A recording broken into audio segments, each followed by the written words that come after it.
여러분 안녕하십니까, 강신업 변호사입니다. 지금 문다혜 수사가 계속 중인데요. 교통사고는 교통사고대로, 그리고 또 비밀 불법 영업은 영업대로 수사가 계속되고 있습니다. 문다혜 수사 소식 빠르게 전하겠습니다. 아직까지도 미처 강신업TV 구독자가 아니신 분께서는 지금 바로 구독 버튼을 눌러주십시오. 더 좋은 방송으로 보답해드리겠습니다.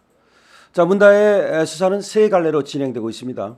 첫 번째는 교통사고 수사입니다. 근데 이거는 양주시에 있는 한의원을 압수수색을 했는데요. 이거를 두고서 이거 뭐 이례적이지 않느냐.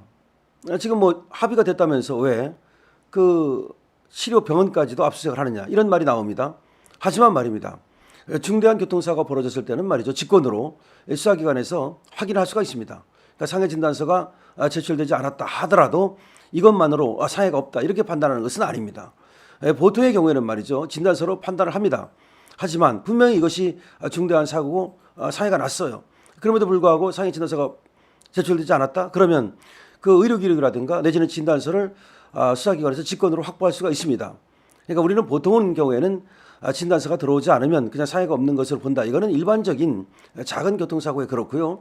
지금 이렇게 국민들의 관심이 많이 증폭되고 있고 또 분명히 지금 나중에 문제가 될 수도 있는 그런 여지가 있다면 수사기관에서는 이것을 확보하려 하는 것이 당연한 것이죠. 지금 물론 택시기사는 진단서를 제출하지 않았다고 합니다. 하지만 진단서가 제출되지 않았다 하더라도 사고 경위와 그 이후의 정황을 파악해서 수사기관에서 얼마든지 치상죄를 적용할 수 있다는 것이죠. 하지만 지금 사건의 경우에는 확실하게 피를 흘렸다든가 중상을 입었다든가 뭐 그런 것은 아니기 때문에 아마 상해 진단서가 제출되지 않는다면 그냥 보통 음주 사고로 지금 처리될 가능성이 높다, 이렇게 나오고 있는 겁니다. 그래서 양주의 한의원을 압수수색한 것이 이례적이다거나 내지는 문다혜에게만 특별하게 가혹하게 수사를 하는 것은 아니다라고 경찰에서는 밝히고 있습니다. 자, 이 수사 말고 지금 또 우리에게 굉장히 관심 있는 수사가 바로 영등포구의 오피스텔 비밀 불법 숙박업소 운영입니다. 참, 이거는 교통사고만큼이나 우리에게 굉장히 충격적이죠. 현직 대통령 딸이 말이죠, 그것도 갭 투자로 오피스텔을 몰래 사놓고 거기에서 비밀 숙박업소를 운영했다? 굉장히 충격적인데요. 더 충격적인 내용이 나왔습니다. 수사가 시작된 이후에도 이 오피스텔을 불법으로 운영했다는 겁니다. 여기 드나든 남녀가 지금 CCTV에 잡혔습니다. 그래서 그 남녀에 대한 취재도 지금 뭐 방송에서 했는데 자기들은 여기가 뭐 불법 비밀 오피스텔 뭐 그런 건 잘 몰랐다라고 얘기를 하는가 하면 그 인근 사람들은 어쨌든 많은 사람들이 드나들었다라고 얘기를 하고 있습니다. 근데 경찰에서는 말이죠, 이 CCTV를 확보해서 분석을 해봤더니 문다혜 아닌 다른 사람이 여기를 지속적으로 드나들더라. 그럼 그 사람은 누군가? 그 사람이 문다혜의 이 비밀 오피스텔을 관리해주는 지인으로 보인다, 이렇게 얘기하고 있습니다. 따라서 이 지인을 그의 신분을 확보해서 빨리 조사를 하는 것이 이 비밀 오피스텔의 운영 영업에 대한 실태를 파악하는 데 크게 도움이 될 것이다 라고 보고 있습니다. 자, 지금 나오는 얘기는 말이죠, 여기에 상당한 수익을 거둔 것으로 지금 밝혀지고 있거든요. 그러니까 비어 있는 것이 아니라 많은 사람들이 지속적으로 드나들었다는 것이기 때문에 여기서 상당한 불법 수익을 거둘 것으로 생각이 되는데요. 이렇게 되면 문다혜는 말이죠, 세 갈래로 이 부분에 대해서 수사를 받을 수밖에 없습니다. 하나는 공중위생업법 위반이죠. 다시 말해서 이렇게 숙박업을 하기 위해서는 관할구청에 신고, 등록 이런 것들이 필요하고요. 그리고 또 여기에 대해서 계속해서 실태를 갖다가 조사를 해가지고서 보고를 하고 또 관할구청이라든가로부터 관련된 그런 어떤 감찰 내지는 그러한 내지는 그 숙박업소가 지켜야 될 여러 가지 그 사항들, 이런 것들을 계속해서 조사를 받아야 됩니다. 다시 말하면 이 숙박업소라고 하는 것은 일단은 공중위생업법에 적용을 받기 때문에 위생적으로 깨끗하고 말이죠, 문제가 없어야 됩니다. 그리고 여기는 미성년자가 드나들어서는 안 되기 때문에 그와 관련된 교육도 계속적으로 조사가 되고요. 하여튼 이런 등등의 공중 숙박업을 하다 보면 그냥 하는 게 아니라 교육도 받고 여러 가지 또 이제 보고도 하고 이런 것들이 많은데, 이런 것들을 전혀 하지 않은 것에 대해서는 구청에서 이제 과태료라든가 이런 것들을 또 이제 부과할 수 있고요. 그러니까 구청에 이제 하나의 조사를 받아야 된다는 말씀이고요. 또 하나는 수사를 받아야 된다는 거죠. 수사. 이 수사는 이제 금방 말씀드린 대로 공중위생업법을 위반한 것도 될 수 있고 조세 포탈도 될 수 있습니다. 조세 포탈. 이거 분명히 세금을 안 냈을 거 아닙니까? 그런 문제도 있고요. 또 여기 관련돼 가지고서는 청소년 보호법 위반이라든가 내지는 이 안에서 어떤 짓이 벌어졌을지 모르기 때문에 그 관련된 그러한 수사도 있을 수가 있습니다.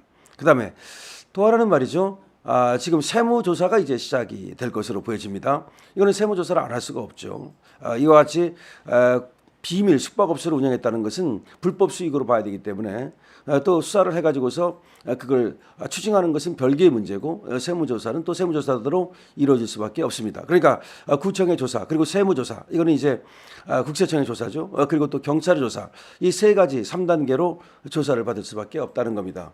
그러니까 문다혜는 말이죠. 이거를 별거 아닌 것처럼 생각하고서 이렇게 했을지 모르지만 금방 말씀드린 것처럼 이 구청의 조사를 받아야 되는 거고요. 세무조사를 받아야 되는 거고요. 경찰의 조사를 받아야 되는 거고 간단하지 않습니다. 그렇게 간단하게 생각을 하면 안 되는 것인데 너무나 나이브했던 것은 아닌지 아니면 정말 돈장녀라고 하는 별명이 있는데 그와 같이 돈에 정말 환장을 한 것은 아닌지 이런 생각이 듭니다. 그런데 이거는 또 뭘로 이어지느냐? 이 지금 불법 숙박업소 운영이라고 하는 것은 여기에 그 지인이 누군가도 이제 밝혀야 되겠지만 동업을 한 것인지 지인과의 관계 그다음에 지인이 예를 들어서 어떤 고용이 돼 가지고서 말이죠. 무슨 일을 봐준 것인지 그러면은 고용이 됐다면 직원이 되는 것인데 그런 문제도 있고요. 아니면 이 사람이 무상으로 봐줬다면 이 사람의 신분이 뭔지 그렇지 않아도 말이죠. 원래 이 불법 숙박업소를 문재인이가 대통령 할 때도 이걸 했다는 의심이 있거든요. 그러니까 청와대 들어가서 더부살이하면서 이 불법 숙박업소를 운영했다는 의혹이 있습니다. 그렇다면 그때 만약에 청와대 직원이라든지 청와대 경호원을 만약에 사용했다면 이거는 말이죠. 공무원을 또 이용해 가지고 자기 수익을 얻은 거니까 이거는 뇌물죄가 될 수도 있습니다. 공무원 이 공무원에게 지금 일을 시키고 말이죠. 공무원으로부터 지금 사실상 공짜로 부린 거 아닙니까? 그리고 만약에 그 공무원한테 혜택을 줬다면 승진을 해줬다든가 그 공무원이 부탁하는 뭔가를 들어줬다든가 이런 문제로 비화될 수도 있습니다. 간단하지 않습니다. 그러니까 지금 이 지인 말고 여기에 계속해서 관리를 누가 해줬는지를 파악해야 될 거 아닙니까? 그러니까 문다혜가 태국에 있을 때 이 오피스텔을 샀다면 그러면 태국에 있을 때는 누가 관리를 해줬는가? 지금까지 오피스텔을 언제 샀는데 벌써 2020년경이라는 얘기가 있습니다. 그럼 그때부터 한 3, 4년 되는데 누가 여기를 관리해 줬는가? 그렇다면 만약에 공무원이 관리를 해줬다면 이거는 문다혜뿐만 아니라 문재인이나 김정숙까지 가는 문제거든요. 그러니까 이 불법 비밀 오피스텔 이거를 둘러싼 쟁점이 너무나 많다는 겁니다. 또 하나 세금 문제를 또 하나 조사해야 될 것은 이 자금 출처 조사입니다. 이걸 사는데 어떤 돈이 이용됐는가 하는 거죠. 자금 출처 조사입니다. 그러니까 문재인으로부터 불법으로 증여를 받았는가 아니면 어딘가로부터 돈을 갖다가 뇌물을 받았는가 뭐 하여튼 이런 여러 가지 자금 출처 조사 이 자금의 출처를 제대로 밝히지 못한다면 그 자금은 어디서 불법 수익했는가 이런 것들을 밝혀야 되기 때문에 이에 대한 수사도 또 이루어질 수밖에 없는 거죠. 자, 문다혜는 말이죠. 지금 전주지검에서도 지금 뇌물죄로 수사를 받고 있지 않습니까? 문재인도 지금 피의자로 적시가 됐고요. 문다혜도 일단은 참고인으로 부른다고 하지만 사실은 피의자입니다. 자, 2억 2,300만 원 타이스타제스로부터 받았다는 거 말이죠. 이것도 지금 또 수사를 받고 있는데요. 그렇다면 문다혜에 대한 수사는 크게 보면 이제 세 군데에서 받는 거죠. 한 군데는 전주지검입니다. 또 한 군데는 어디입니까? 바로 지금 영등포 비밀 오피스텔 이거와 관련된 영등포 경찰서의 수사입니다. 또 하나가 바로 또 용산경찰서에서의 교통사고 수사입니다. 그러니까 문다혜 수사는 세 갈래로 벌어지고 있는데 이 세 갈래 수사가 전부 다 간단치 않다는 겁니다.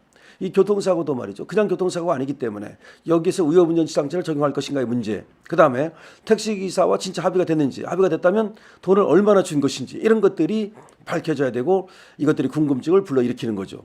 그다음에 불법 비밀 오피스텔 이것과 관련돼서는 경찰 수사 그리고 국세청의 세무조사 그리고 구청의 조사 이런 세 갈래로 또 조사가 이루어져야 되는 거고요. 그다음에 또 한현규 부장판사가 전주지검에서 하고 있는 이 뇌물수사 이것도 말이죠. 그냥 뇌물수사가 아닙니다. 이것이 간단한 것 같지만 말이죠. 2억 2,300만 원 타이스타제에서 받은 것 말고도 과연 태국에 왜 갔는지 언제 들어왔는지 그 태국에서 무슨 일을 했는지 그리고 2억 1,300만 원 이거 말고 다른 어떤 돈을 받은 것은 없는지 그때 경호원들을 이용해 가지고서 환치기를 했다고 그러는데 그 환치기는 어떻게 된 것인지 이런 모든 것을 수사해야 되기 때문에 지금 문다혜 수사라고 하는 것은 그야말로 문다혜로서는 지금 여러 가지 지금 압박이 대단할 텐데요. 자기가 벌인 과업 이 어떤 업보라고 생각하면 되겠죠. 문다혜 수사 앞으로도 지켜보겠습니다. 강신업 TV입니다.